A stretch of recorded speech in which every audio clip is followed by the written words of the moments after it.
baby out, you guys. It is ready to go. And for those of you who've been following me now for a while, I like it over ice. So here we go, you guys. I'll just pour it.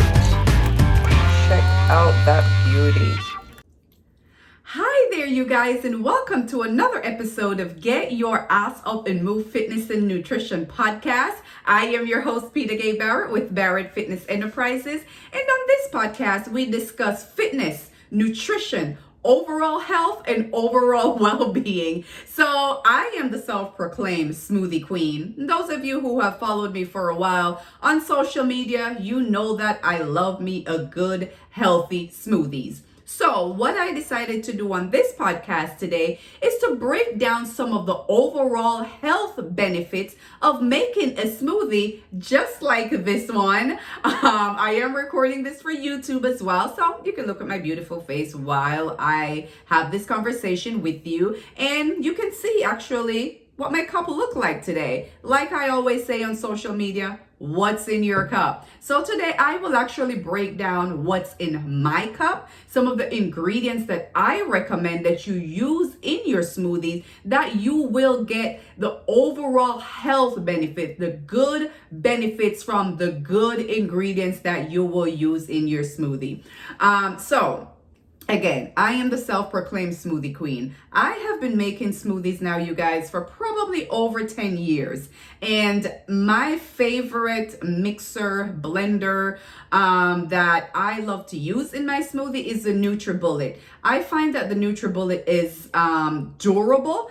They're, in my opinion, inexpensive because they last forever. It's probably, again, been over 10 years that I have been using a nutribullet, and I've only had to replace it 2 times. And I use this bad boy almost every day of the year. Not every day of the year, but I use it on a regular basis to make a smoothie just like this one.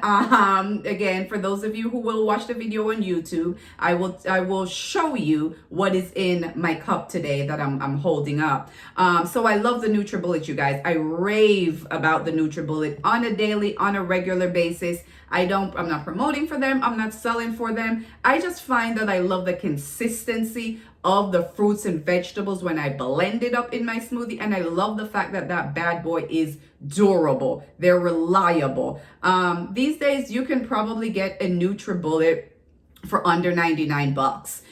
They actually refurbish them and sell them. You can get it on Amazon. You can get it at Walmart. You can get it, in most places you can probably get it like at a department store, like at Macy's. So the nutribullet is one of my favorite blenders that I use to make my smoothies. Now, I am not telling you to go out and buy a nutribullet. If you have a blender, anything you have that can blend the fruits and vegetables, go ahead, get started on making a healthy smoothie on a regular basis. So here are some of the recommendations that I have for making a healthy smoothie where you can get just overall health benefits. Overall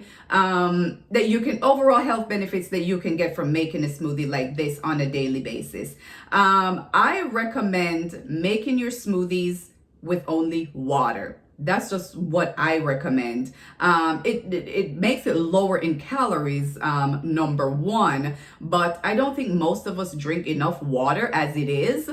I just don't recommend filling it up with calories from milk or juices. You don't want to add juice. Number one, that's a no-no. You do not want to add orange juice, apple juice, cranberry juice, any kind of juice to your smoothies, because those juices are full of nothing but sugar.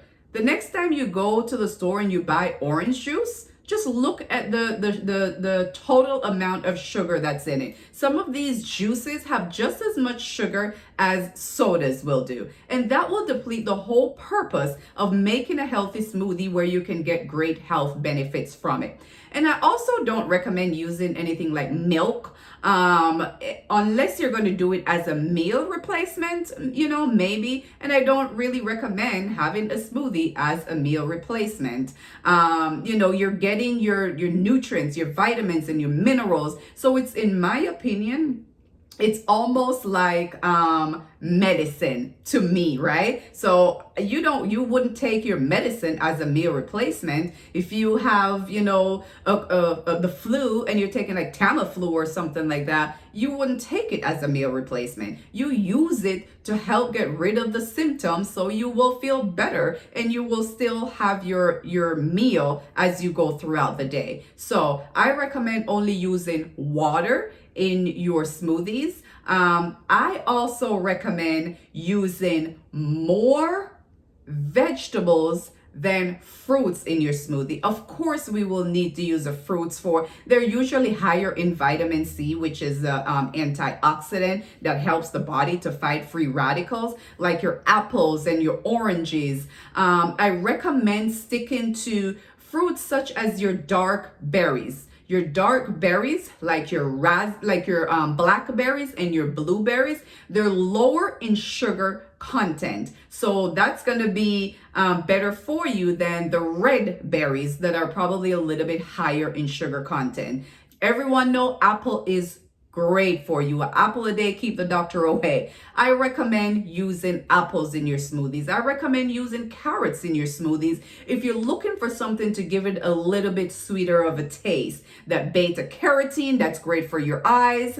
I recommend apples. So orange, that is great, high source of vitamin C. You chop up the whole orange and throw it in your smoothies.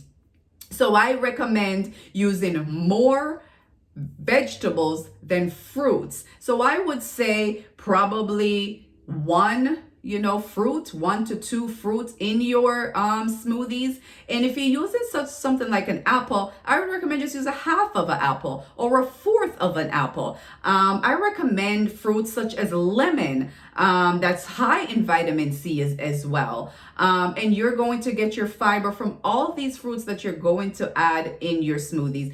I don't recommend fruits such as mangoes. Mangoes are great for you, but they're very high in sugar. So I just don't recommend, if you're going to use a mango in your smoothie, don't do that on a regular basis. So if you're looking just to add a little bit of flavor, a little bit of sweetness, stick to your whole fruits, stick to your fruits such as your berries, stick to your berries such as the dark berries, the blackberries, and the blueberries that are going to be lower in sugar.